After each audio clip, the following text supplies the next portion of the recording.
Hay gente que estudia la magia solo para hacer maldad, que ofrendan personas solo para obtener poder, por avaricia, por envidia, por tener lo que tienes, o por el simple hecho de que tú no lo tengas, de que no seas feliz.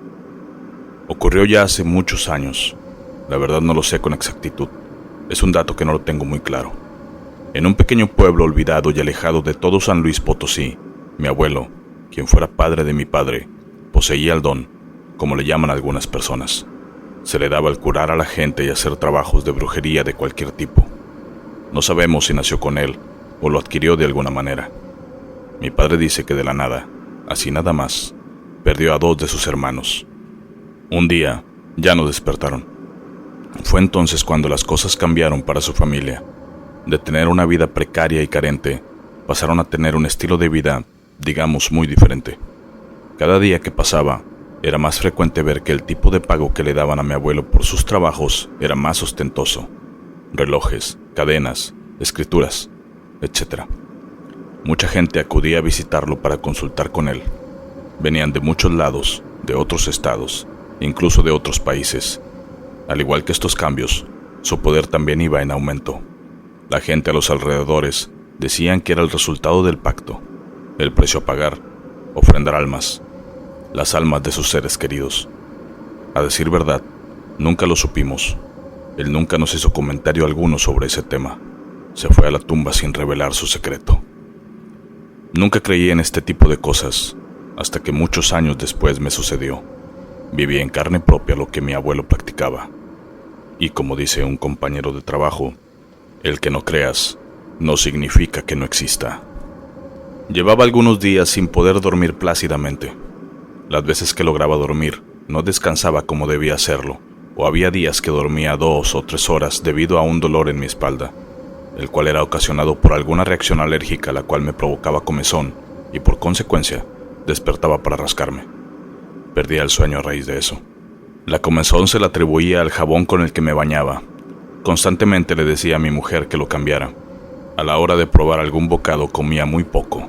Mi cuerpo no toleraba la ingesta de cualquier alimento, lo cual me provocaba al devolver el estómago. Y ni siquiera hablemos de lo económico. El dinero no nos rendía, y esto ya estaba afectando mi calidad de vida.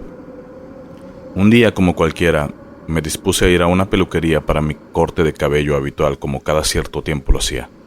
Mi esposa me acompañaba esa vez, y no sé por qué, la estilista se dirigió a ella y le hizo un comentario.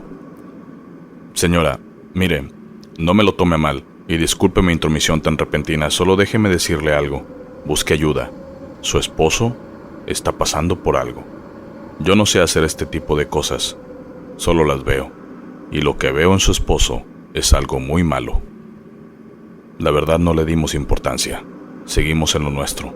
Trabajo, cosas de la casa, familia, etc. Hasta que un día tuve que viajar a mi tierra natal, allá en San Luis. Mi madre había partido de este mundo. Estando unos días allá conviviendo con la familia, un tío, quien es hermano de mi padre y obviamente hijo de mi abuelo, del que ya les hablé, se me acercó y me confirmó lo que decía la estilista. Cabe recalcar que este tío había heredado el don de mi abuelo. ¿Verdad que no puedes dormir? No. ¿Ni comer bien? No. Ven conmigo, te voy a ayudar. Mi tío obviamente practica este tipo de cosas y su forma de hacerlo, o más bien de curar, es con un carrizo. A decir verdad, no entiendo cómo pasan estas cosas, cómo suceden. Mi percepción de la realidad no asimilaba o más bien no daba crédito a lo que escuchaba, y mucho menos lo que vi después. Prácticamente era un reto para mi mente el idealizarlo, el aceptarlo. Mi tío me dijo que tenía un gusano en mi tórax, o más bien en la espalda. Recorría mi abdomen y se movía rápidamente. Se me había adherido por medio de un dulce que alguna persona me dio alguna vez. Su propósito era hacer que me fuera mal en todo: trabajo, dinero, familia, salud y por último, perder la vida misma. El proceso no era más que poner el carrizo en mi abdomen y absorber por medio del mismo, como si se tratara de un popote. Yo no daba crédito a lo que me dijo y por supuesto a lo que veía. Estuvo un buen rato moviéndolo por mi abdomen, como si esa cosa se moviera o más bien huyera de él, hasta que por fin se detuvo y lo sacó. Al quitar el carrizo y mostrármelo pude verlo. No tenía ninguna herida, mas sin embargo, había extraído un gusano. Era enorme. Era un gusano de esos que se forman en la carne cuando se pudre. No daba crédito a lo que veía en mis ojos. Al finalizar el trabajo o práctica, como quieran llamarlo, solo me dijo que ingiriera un tipo de hierbas. No quiso decirme quién me hizo esto. Él no trabaja de esa manera. No regresa nada, ni siquiera cobra por esto. Solo me dijo que fue una mujer. Obviamente, yo tenía la respuesta. Como agradecimiento, trato de ayudarle en lo que pueda. Llevo algunos años sin problemas de este tipo. Tengo pendiente el ir a darle una vuelta solo para que me dé una checada y me diga cómo ando. Un saludo a todos y gracias por escuchar. Hola, yo he tenido varias, pero la que más me dio miedo y tenía muchas pesadillas por eso fue la vez que me jalaron el cabello. Antes, cuando estaba pequeña, mi abue escuchaba mucho la radio y en especial un programa que pasaban en las noches que se llamaba La Mano Peluda. Yo tendría unos 10 años cuando me ponía a escuchar con ella. Un día contaron un relato muy heavy, donde a un chico lo seguían porque había hecho una especie de pacto. En fin, nos quedamos todo el relato escuchando y de ahí me fui a dormir. Yo tenía la costumbre de dormir en la orilla de la cama de lado. Estaba casi en el sueño más profundo cuando sentí que me jalaron el cabello. Me dio tanto miedo que sentí que grité, pero no fue así. Me dio una especie de parálisis en el cuerpo, o no sé de qué manera describirlo, pero el mismo miedo me impidió gritar. Fui corriendo al cuarto de mis abuelos y me dormí con ellos. Desde entonces, no puedo dormir si no me tapo con una sábana de pies a cabeza. Buenas noches, les mando saludos y espero me lean. Mi abuela dejó esta vida hace años. Se fue muy joven. Le detectaron un cáncer en el páncreas que ya estaba muy avanzado. Yo tenía 10 años en aquel entonces y tuvimos que viajar a Ocampo, Tamaulipas, al rancho donde vivían, para poder darle los cuidados que requería. Aunque mi abuelo estaba presente, no le tenía el cuidado que debía a mi abuela. Era como si no le importara. Mi bisabuela, quien fuera madre de mi abuelo, tenía una hermana y juntas tenían una fama de ser practicantes del ocultismo. Aunado a esto, se les notaba un cierto rechazo hacia mi abuela, la esposa de su hijo. Una noche en la que nos encontrábamos mi hermana y yo cuidando a mi abuela, comencé a sentir una rara sensación. Algo me invadía, como si algo pesado se posara sobre mis hombros, como si algo me avisara o como si mi propio cuerpo rechazara el estar en ese lugar, en ese momento. No sé cómo describirlo. Al momento, mi hermana que estaba en la habitación con mi abuela se percató de lo inevitable. Me sacó de esa rara sensación al darme la mala noticia. Ya lo veíamos venir, solo que no me percaté al instante. Me mandó a buscar a mi abuelo para decirle que se fuera para la casa. Lo encontré a unas calles de ahí y al decirle, no mostró interés alguno. No lo entendí. Él solo estaba en otro lugar lejos de donde me encontraba. Sonará absurdo, pero estaba viendo películas. No mostró interés alguno. Solo me dijo, sí, ahorita voy. Al regresar a casa, mi hermana había salido para avisar a los demás familiares lo sucedido. Se suponía que el cuerpo de mi abuela estaba solo, pero no era así. A los pies de su cama, donde descansaban sus restos, se encontraban mi bisabuela y su hermana rezando un tipo de oración, la cual no entendía. Hoy en día, aún le digo a mi mamá que no puedo descifrar ni siquiera recordar qué era lo que decían. Lo que sí puedo recordar es una leve burla en sus rezos, en lo que decían.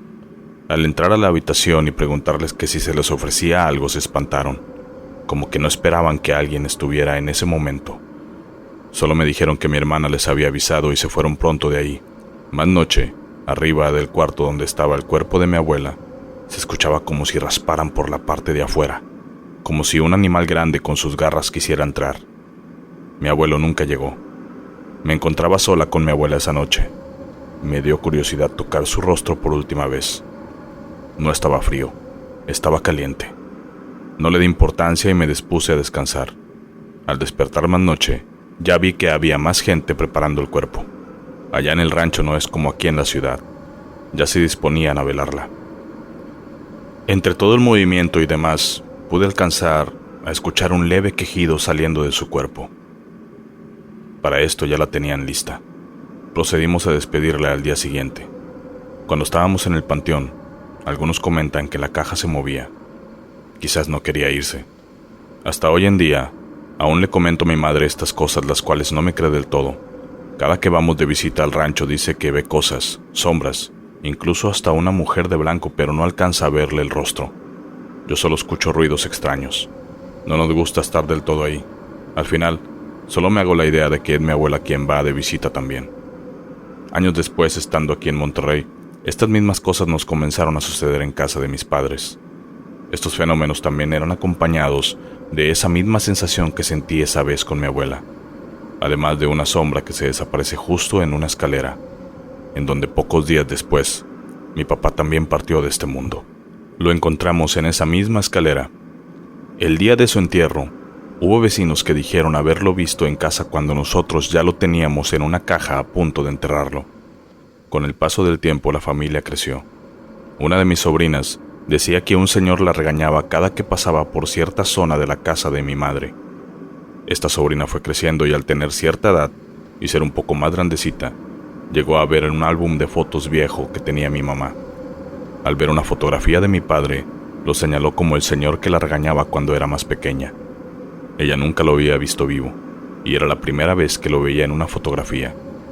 Quizás también sea sensible a estas cosas. Respecto a esa sensación, no la puedo describir. Solo pasa, solo ocurre. Mamá me dice que quizás traigo algo de mi familia paterna. Esta sensación se ha repetido con familiares de conocidos y no es algo que me agrade del todo. Mis bisabuelas por parte de mi padre tienen poco de haber partido de este mundo. Llegaron a cumplir más de 100 años. ¿Quién sabe? Quizás estaban pactadas o algo así. ¿Quién sabe? Quizás sí les heredé algo así. Muchas gracias por escuchar. Si te gustó la historia, no olvides comentar, darle like y compartirlo con alguien más. Suscríbete y dale click a la campanita. Y recuerda, el que no creas no significa que no exista. Mi nombre es César García y esto es Araña Blanca.